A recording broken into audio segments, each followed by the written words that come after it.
শহর ছাড়ে বিভিন্ন জেলার সরকারি হাসপাতাল আন্দোলন প্রতিবাদের ঢেউ আছড়ে পড়েছে। সেখানেও বিভিন্ন জেলায় জেলায় হাসপাতালে হয়রানির ছবি। আন্দোলনকারী চিকিৎসকরা তাদের পাশেও দাঁড়িয়েছেন কোনো কোনো রোগী। আমাদের দুই প্রতিনিধি রয়েছেন আমাদের সঙ্গে, ভাস্কর মুখোপাধ্যায় এবং করুণাময় সিংহ। শুরুতে ভাস্করের কাছে আসছি। ভাস্কর, রামপুরহাট মেডিকেল কলেজ হাসপাতাল আন্দোলন চালিয়ে যাচ্ছেন সেখানকার চিকিৎসকরা।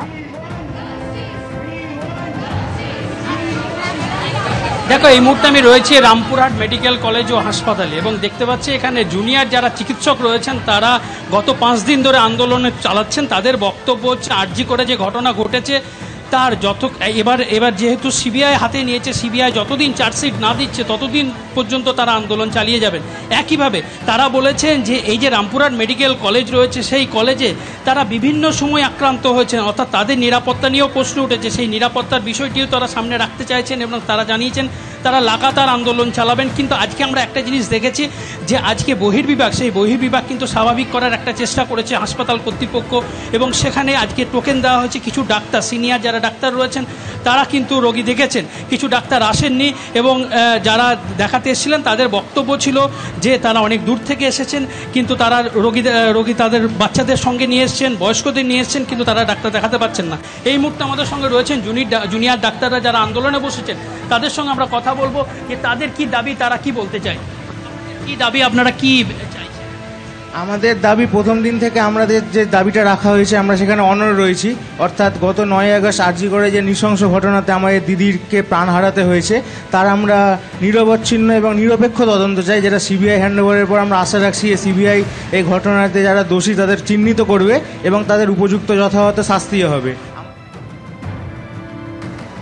এবার যেভাবে রামপুরহাট মেডিকেল কলেজ হাসপাতালে আন্দোলনকারী চিকিৎসকরা গর্জে উঠেছেন, অন্যদিকে করুণাময় সিংহ আমাদের প্রতিনিধি রয়েছেন মালদা মেডিকেল কলেজ হাসপাতাল থেকে। করুণাময়, দেখো, যত দিন গড়াচ্ছে আন্দোলনের ঝাঁজ বাড়াচ্ছেন জুনিয়র চিকিৎসকরা। তোমাকে ছবি দেখাবো। এই মুহূর্তে জুনিয়র চিকিৎসক যারা রয়েছেন তারা এখানে বসে রয়েছেন সকাল থেকে। গতকাল যেমন আন্দোলন হয়েছিল সকাল থেকে, আর সকাল থেকেও কিন্তু আন্দোলনে তারা বসে রয়েছেন। কখনো গান, কখনো কবিতা, এর মাধ্যমে আন্দোলন করছেন তারা। তাদের দাবি যতক্ষণ পর্যন্ত দোষীরা গ্রেপ্তার না হচ্ছে ততক্ষণ পর্যন্ত কিন্তু এই আন্দোলন তারা চালিয়ে যাবেন। তবে তোমাকে বলে রাখি, আউটডোর পরিষেবা, সেই পরিষেবা কিন্তু স্বাভাবিক রাখার চেষ্টা করা হয়েছে।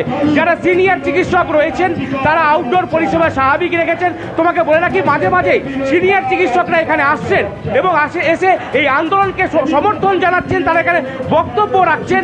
তবে জুনিয়র চিকিৎসক যারা রয়েছেন তারা কিন্তু এখনো কর্মবিরতি পালন করছেন। একেবারে করুণাময়, একদিকে আন্দোলন চলছে, অন্যদিকে চিকিৎসা পরিষেবাও স্বাভাবিক রাখার চেষ্টা চলছে। ধন্যবাদ। দিদির ব্যথা ভুলছি না, প্রতিবাদও তুলছি না। নেই কো ভয়, নেই কো ডর, জবাব চাই আরজি কর। We want no safety, no safety, no safety. এই সিকিউরিটির একই হাল, হোয়াইট কোট আজ রক্তে লাল, একই হাল, হোয়াইট কোট আজ রক্তে লাল। এই সবাই মিলে স্লোগান দাও, সিকিউরিটির যোগান দাও।